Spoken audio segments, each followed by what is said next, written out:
Another thing that we have to be very clear about is that Muslims are not generally extremists. The vast majority of Muslims are people of the middle way. They have always been that way. They will always continue to be that way. And we are not the only extremists in the world.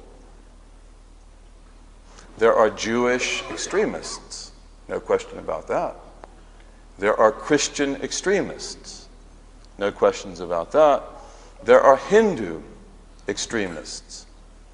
And there are even secular extremists. So, and you can identify these groups. So, one of the things that we can see when we talk about extremism in a global context is that everybody has a share of that pie. And although we suffer from that problem, and we will do something about that problem, we must, after we understand the nature of the problem, it's certainly not uniquely ours. Now, another thing that is very important about extremism is that, and this is part of the getting away from the pure Walt Disney, is that it is not something intrinsic to Islam. In fact, in my point of view, Islam per se is irrelevant. Islam per se is irrelevant. And this is very important. It's not as if this is a natural outgrowth of our religion. It's not. In fact, this is an aberration in the context of our religion, but we have to understand the nature of that.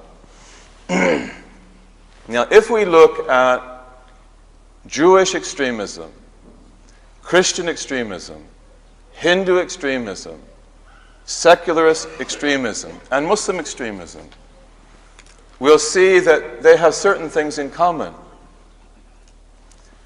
First of all, they tend to see the world in black and white. There are no distinctions. There's no gray. It's all this or all that. The world is a dichotomy. There are the good people and there are the bad people. As our president said, the evil ones and the good ones. That's an extremist idea. So it sees the world in black and white. And that's unjust. It's incorrect. It's very important for us to draw distinctions. And it's very important for us to avoid racist generalizations.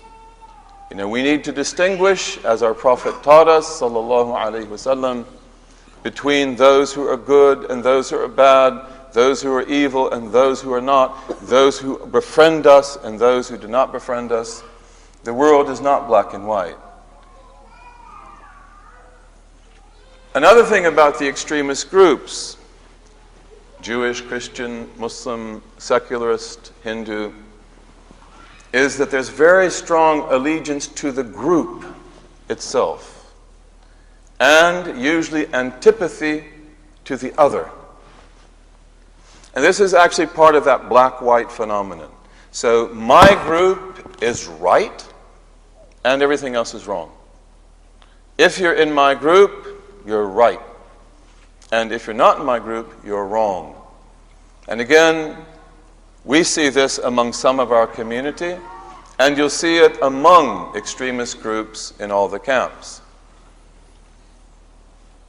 In a global context, one of the interesting things about extremism in all the camps is that it tends to be anti-intellectual. And it tends to be anti-traditional.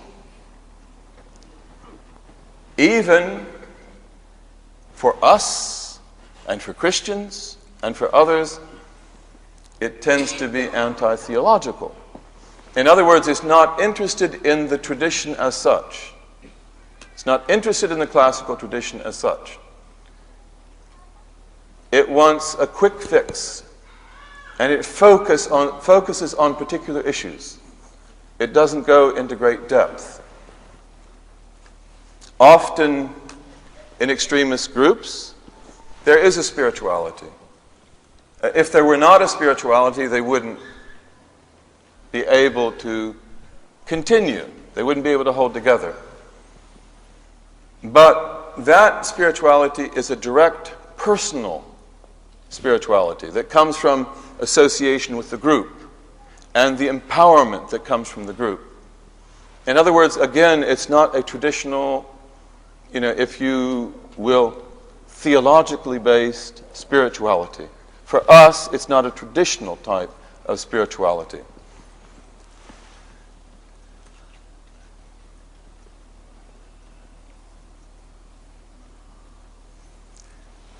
Extremist groups tend to shift from religion per se to religious commitment. Does that make sense?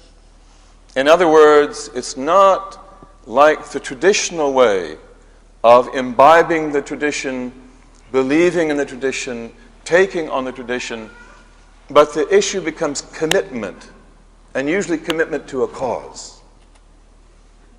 And although this is not necessarily wrong, depending on the cause, it can be very harmful because that cause can become everything. That cause can become almost like an idol, a fixation. And in that context, religion often becomes your identity. In other words, not just your belief, not just your practice, but my identity. Okay? As opposed to the others who don't have that identity.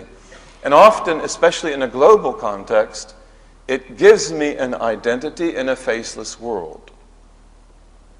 So, if a person is alienated, if a person has no life in their meaning, if you live maybe in the slums of Paris, then this gives me identity in a faceless world. My religion becomes my identity. And, of course, religion must be much deeper than that. And, again, this is not just true of us. This is true of the extremist, wherever you find the extremist, whether they're a fascist or a Leninist, a racist, a European racist, an American racist, right-wing, whatever they might be.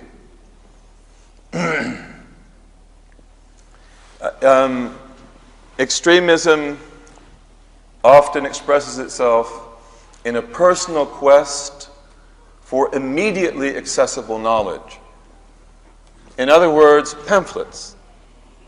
We read pamphlets, we read easy books, immediately accessible knowledge, maybe tapes, CDs, not careful study, not in-depth study.